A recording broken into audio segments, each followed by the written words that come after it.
सम्माननीय अध्यक्ष महोदय, आज म हाम्रो आफ्नै बारेमा बोल्न लागिरहेको छु। नेपालमा विधायन व्यवस्थापनको सवाल निकै पेचिदो बनेको छ। हामी विधायकहरू हौं र हाम्रो मुख्य काम विधायनको व्यवस्थापन गर्नु अर्थात् विधेयकहरू कानुनहरू निर्माण गर्नु हो। तर हरेक पटक कानुन निर्माणमा उदासीनता देखिएको छ र हामी हिउँदे अधिवेशन यसलाई विधेयकहरू तयार पार्ने अधिवेशन भन्छौं र वर्षे अधिवेशन त्यसलाई बजेट अधिवेशन भन्छौं नाम। तर पनि दुईटै अधिवेशनमा विधेयकको बारेमा छलफल हुने गरेको छ र हुनुपर्छ। तर यी दुईटै अधिवेशन नाम जे दिए पनि त्यससँग सम्बन्धित भएर केन्द्रित भएर छलफल गरिदैन। मलाई के लाग्छ भने यो सांसद र सिङ्गो संसदको काम के हो त भन्दाखेरि पहिलो काम विधायन सम्बन्धी कानुन निर्माण गर्ने काम नै हो। त्यसपछाडि देशको समग्र विकासको काम वा सन्तुलित विकास माथि सुपर स्ट्रक्चरमा बसेर गर्ने काम दोस्रो काम। तेस्रो काम सरकारका कामहरूको अनुगमन मूल्याङ्कन चेक एन्ड ब्यालेन्सको काम। चौथो काम आफ्नो क्षेत्र विकास निर्माण आदिको काम। तर यहाँ उल्टो काम भइरहेको छ। यो सबैभन्दा चौथो काम चाहिँ काममा ध्यान दिएको सांसदहरूले पनि त्यस्तो अवस्था छ। त्यसले गर्दाखेरि विधानलाई निर्माण गर्ने कुरा त्यसबारेमा केन्द्रित भएर बोल्ने, त्यसबारेमा केन्द्रित भएर काम गर्ने, कार्य सम्पादन गर्ने सवालमा हामीले ध्यान दिनुपर्ने भएको छ। यसो हेर्दाखेरि यहाँ एउटा मैले विधेयक शाखाबाट एउटा रेकर्ड लिएको थिएँ। त्यो रेकर्ड अनुसार 75/3/27 देखि 79/3/27 भनेको हिजो एउटा बिमा सम्बन्धी विधेयक दर्ता भएछ। त्यसो गर्दा 41 वटा विधेयक चाहिँ यहाँ दर्ता भएका रहेछन् र यो प्रतिनिधि सभामा 51 वटा विधेयकहरू चाहिँ विचाराधीन अवस्थामा रहेछन् र यस बीचमा 2078 8/27 देखि हेर्ने हो भने अध्यादेश चाहिँ 40 वटा अध्यादेश यहाँ पेश भएछन् र राष्ट्रिय सभामा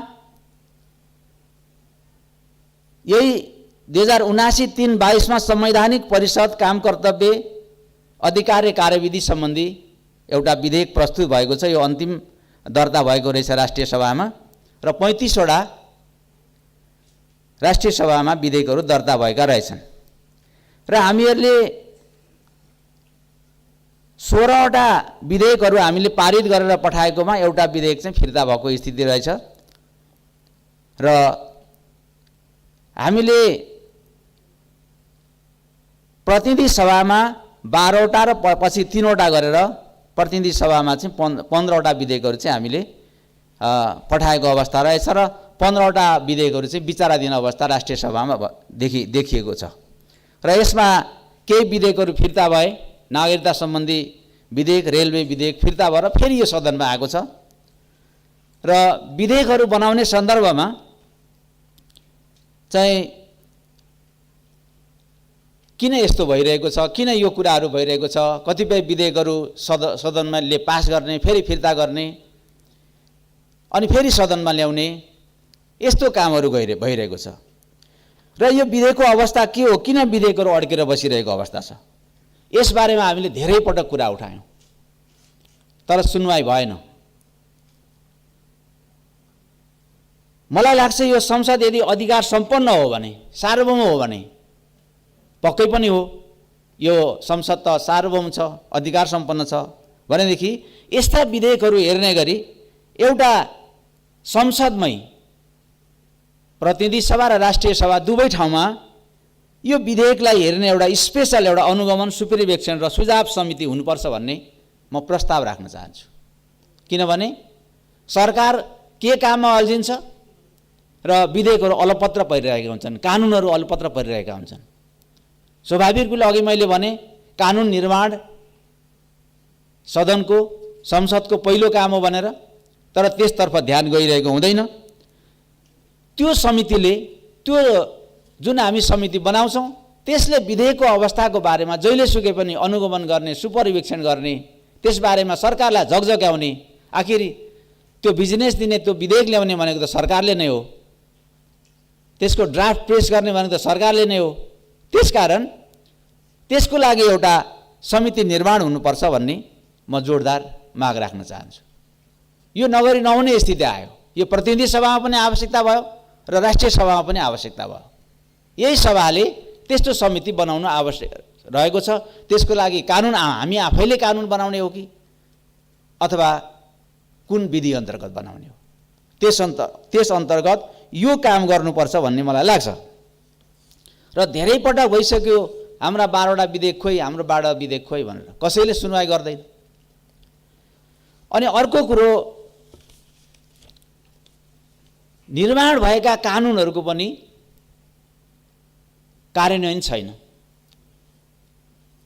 कार्यान्वयनको पक्ष असाध्यै फितलो छ। नेकपा एमालेको नेतृत्वमा सरकार भएको बेला यो जुन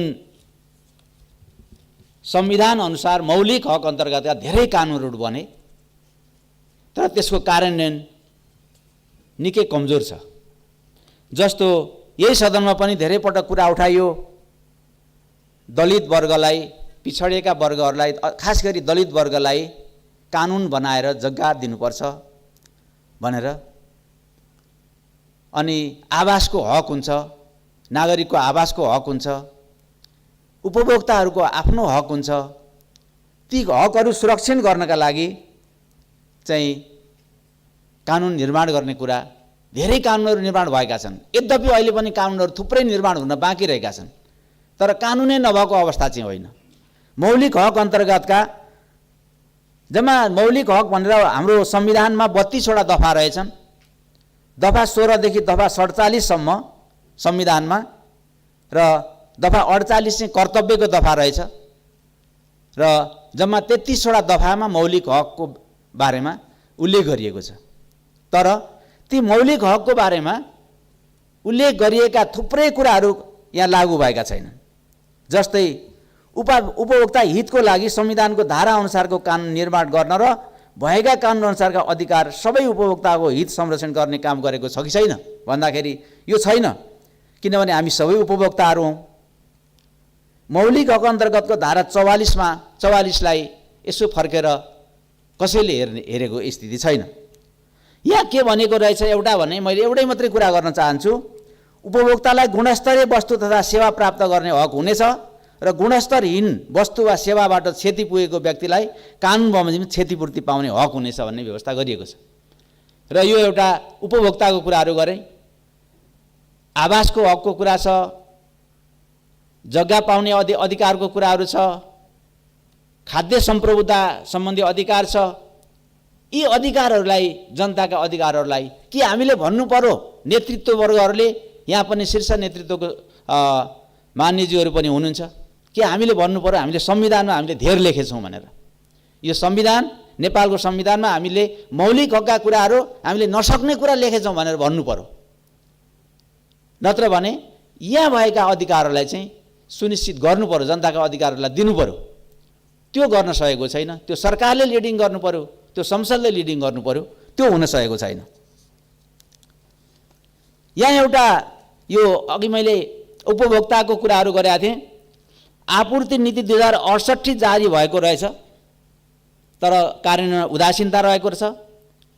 उपभोक्ता संरक्षण ऐन 2074मा हामीले बनाएका रहेछौँ, त्यसमा उपभोक्ता अदालत गठन गर्ने भनेको रहेछ र वाणिज्य आपूर्ति तथा उपभोक्ता हित विभाग गठन गर्ने भनेको रहेछ। यो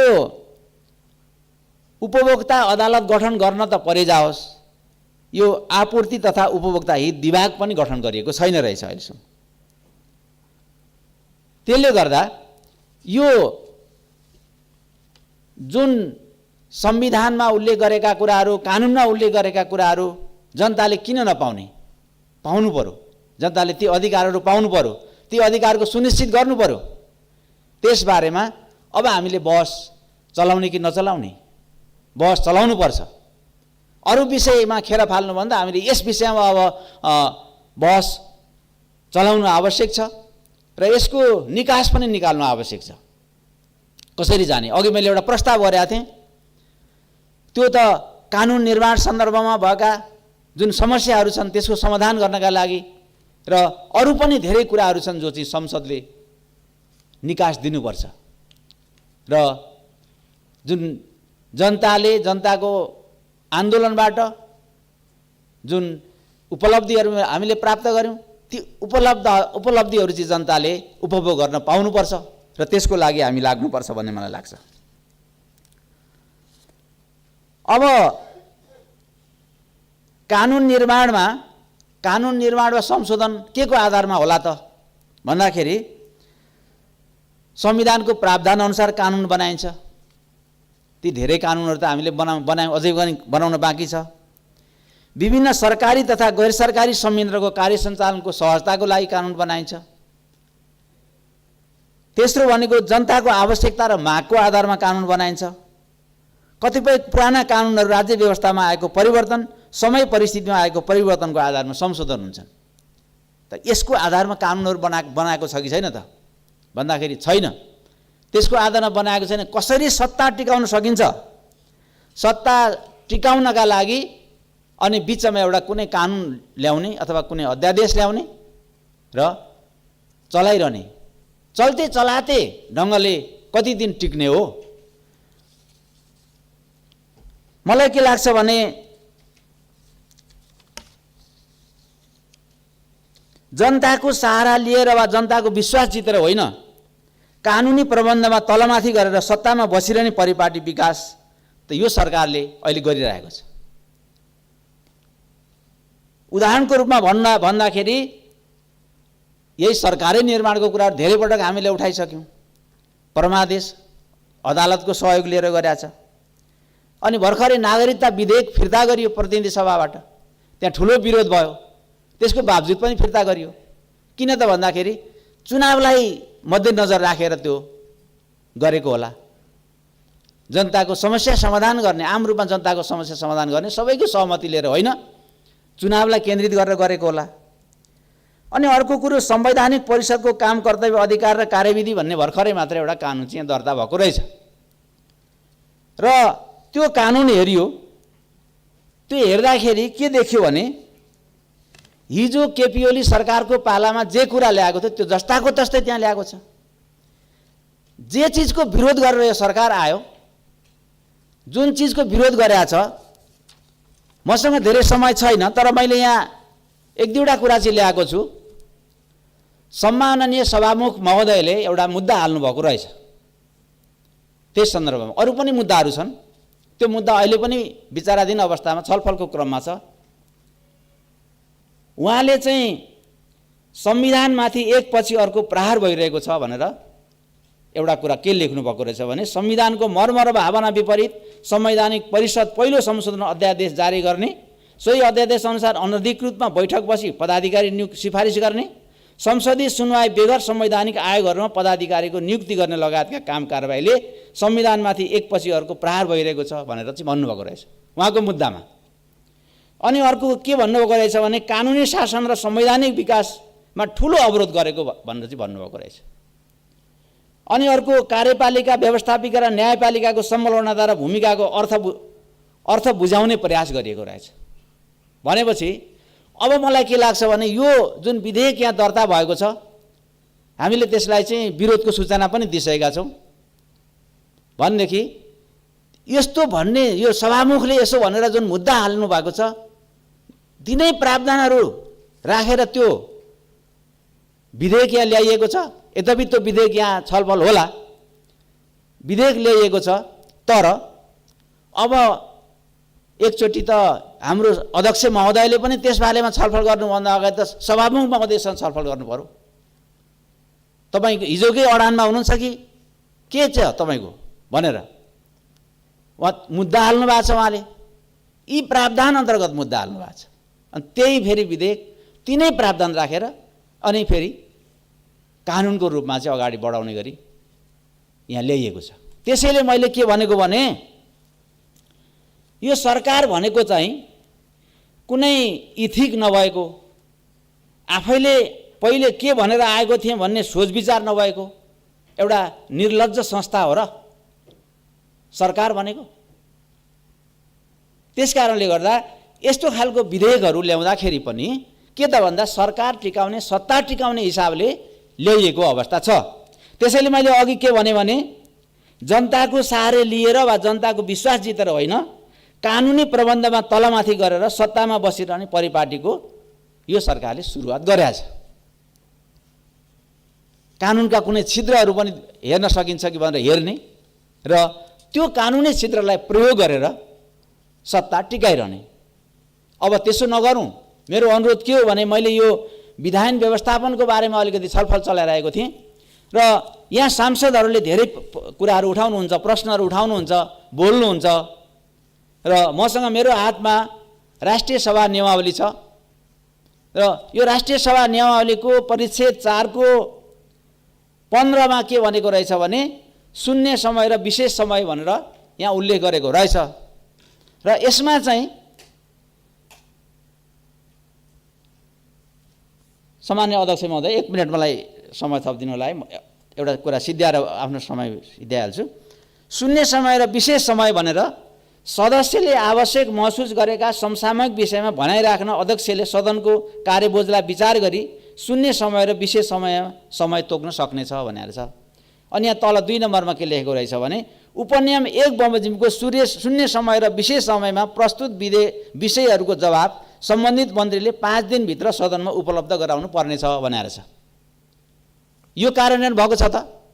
सामान्य अध्यक्षज्यू मार्फत म सम्पूर्ण यहाँ मान्यज्यूहरूले बोल्नुहुन्छ र बोलेका कुराहरूको जवाब अथवा 5 दिनभित्र कुन मन्त्रीले आएर जवाब दिनुभएको छ।